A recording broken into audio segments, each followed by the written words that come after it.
A very beautiful morning, my dear students. Today our topic is lesson number 14 adverbs kinds and degree. आज हम जो है adverb of frequency के बारे में रीड करेंगे।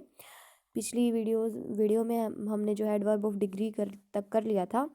तो देखिएगा एडवर्ब ऑफ फ्रीक्वेंसी यानी एडवर्ब ऑफ फ्रीक्वेंसी का मतलब क्या होता है बच्चों। An adverb that tells us how often an action takes place और the work is being done is called an adverb of frequency. कि जो एक एडवर्ब होता है ना, एक एडवर्ब जो हमें ये बताता है कि how often an action takes place, कि एक एक्शन कितनी बार हुआ है, मतलब कितनी बार होता है, ठीक है, वो जो है एडवर्ब ऑफ फ्रीक्वेंसी कहलाता है। जैसे दिस एडवर्ब इज, उसके बाद कहता है कि this adverb is usually placed before the main verb.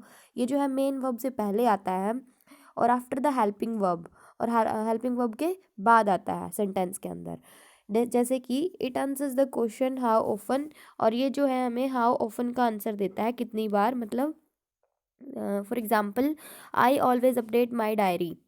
I always update my diary, तो बच्चों देखो आई ऑलवेज आ गया, तो ऑलवेज है ना, तो जो ऑलवेज है वो हमें हमेशा को दर्शाता है। हमेशा मतलब वो काम जो है बार बार हुआ होगा, तो बार बार का मतलब तभी तो हमेशा हुआ, तो हमेशा हो गया, तो यहाँ पे हमें वो एडवर्ब ऑफ फ्रीक्वेंसी होएगा। I have to usually get up early. Usually का मतलब आमतौर पे, सामान्य तौर पे जो है मैं अक्सर मतलब उठता हूँ। तो यूजुअली आमतौर पे जो है बच्चों, मतलब एक बार तो हुआ नहीं होगा, वो आमतौर पे कह रहा था, मतलब वो बार बार कार्य हुआ होगा कभी ना कभी, इसलिए यूजुअली यहाँ पे एडवर्ब ऑफ फ्रीक्वेंसी है। ऐसे ही ऑफन, ऑफन भी होता है कई बार, तो एडवर्ब ऑफ फ्रीक्वेंसी हो जाएगा। उसके बाद रिलेटिव एडवर्ब देखिए, an adverb that introduce us to an adjective clause is called a relative adverb. Adjective जो हमें क्या इंट्रोड्यूस कराता हो, किसके बारे में, एडजेक्टिव क्लॉज के बारे में इंट्रोड्यूस कराता हो, वो रिलेटिव एडवर्ब कहलाएगा। जैसे कि नहीं, उसके बाद बोलता है कि where when and why, where when and why are some relative adverb. ये जो है सारे के सारे रिलेटिव एडवर्ब हैं। Related adverb join clauses and sentences together. Relative adverb जो होता है ज्वाइन करता है क्लोजेज को और सेंटेंसेस को एक साथ। They may function as an adverb as well as a conjunction. वो जो है एक एडवर्ब की तरह भी काम करते हैं और एक कंजक्शन की तरह भी काम करते हैं, क्योंकि वो सेंटेंस को जोड़ने का काम कर रहे होते हैं। जैसे this is the place, this is the place where we building our house, जहाँ पे हमने अपना घर बनाया है।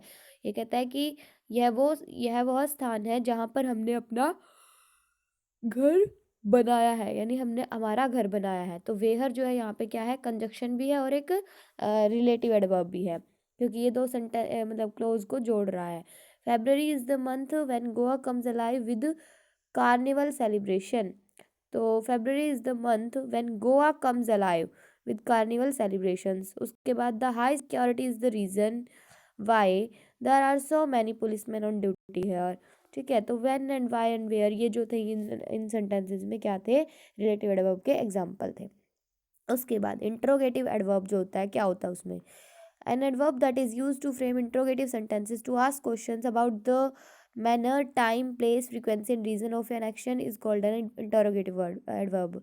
क्या कहता है कि ऐसा एडवर्ब जो कि इंट्रोगेटिव सेंटेंसेस यानी क्वेश्चन पूछने के लिए यूज़ किया गया हो अबाउट द मैनर, मैनर के बारे में, टाइम के बारे में, प्लेस के बारे में, फ्रीक्वेंसी के बारे में, रीजन ऑफ एन एक्शन के बारे में, तो वो क्या कहलाएगा, इंट्रोगेटिव एडवर्ब कहलाएगा। जैसे यहाँ पे है how, why, where and when, ये सारे के सारे जो वर्ड्स होते हैं, some interrogative adverbs used in the beginning of a sentence. ये सेंटेंस के बिगनिंग में ही क्या होते हैं, यूज़ किए जाते हैं। जैसे कि for example how is the feeling today. How is the feeling today, मतलब आज तुम कैसा फील कर रहे हो, तो ये मतलब आज तुम कैसा फील कर रहे हो, तो हाउ हो जाएगा बच्चों इसमें। उसके बाद है हाउ जो है हमारा इंट्रोगेटिव एडवर्ब हो जाएगा। When will go home, when जो है interrogative adverb. Where is your sister, तुम्हारी सिस्टर कहाँ है, where interrogative adverb. Why are you so late, तो तुम लेट क्यों, आज तुम मतलब तुम लेट क्यों हो, तो वाई जो है हमारा इंट्रोगेटिव एडवर्ब हो जाएगा। उसके बाद फॉर्मेशन ऑफ एडवर्ब। एडवर्ब की फॉर्मेशन देखिए कैसे होती है। An adverb is usually formed by adding L Y, मतलब एडवर्ब जो है यूजुअली एल वाई से, एल वाई जिसके पीछे होता है वो क्या होता है, हमारा एडवर्ब होता है। एडजेक्ट टू द एडजेक्टिव, एडजेक्टिव में अगर हम एल वाई जोड़ देते हैं तो वो एडवर्ब बन जाता है। But there are some other rules to be followed in the formation of adverb, लेकिन कुछ रूल और भी होते हैं क्या करने के लिए, एडवर्ब को मतलब बनाने के लिए, उसको फॉर्म करने के लिए। जैसे if an adjective ends in Y, अगर एक एडजेक्टिव वाई पे ख़त्म होता है, we replace the Y with I and add L Y to it. अगर एक एडजेक्टिव वाई पे ख़त्म होता है तो हम वाई के स्थान पे आई को रखेंगे और साथ में हम एल वाई जोड़ देंगे, यानी आई आई एल वाई बन जाएगा। जैसे ये रहा ईजी, तो वाई पे ख़त्म हुआ था, ईजिली बन गया। If an adjective ends in able, ible और एल ई, अगर एक एडजेक्टिव जो है A B L E, I B L E और एल ई पे समाप्त होता है तो हम रिप्लेस कर देंगे उसे ई के साथ। रिप्लेस तो ई के साथ कर देंगे इनको, एबल आइबल और एल ई को, और विद आई लगा देंगे। जैसे कि मान लीजिए ये रहा टेरिबल है, जैसे B I B L E से ख़त्म हुआ है तो टेरिबली हो जाएगा, एल वाई जोड़ देंगे हम इसके अंदर।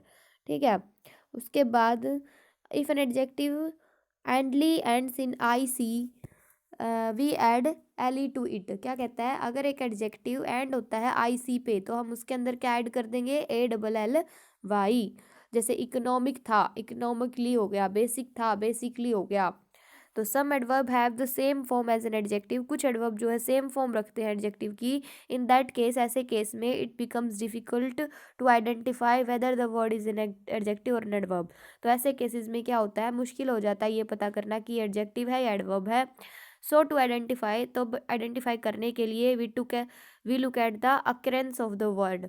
हमें ये देखना होगा कि वर्ड की अक्रेंस कहाँ हुई है, वर्ड जो है घटित कहाँ हो रहा है। If the word comes before the noun, अगर वो वर्ड नाउन के पहले आता है, इट इज़ एन एडजेक्टिव, तो वो एक एडजेक्टिव है। And if it is relates to a verb और an adjective, it is an adverb. अगर वो रिलेट करता है वर्ब को, एडजेक्टिव को, तो वो क्या हो जाएगा, एक एडवर्ब हो जाएगा।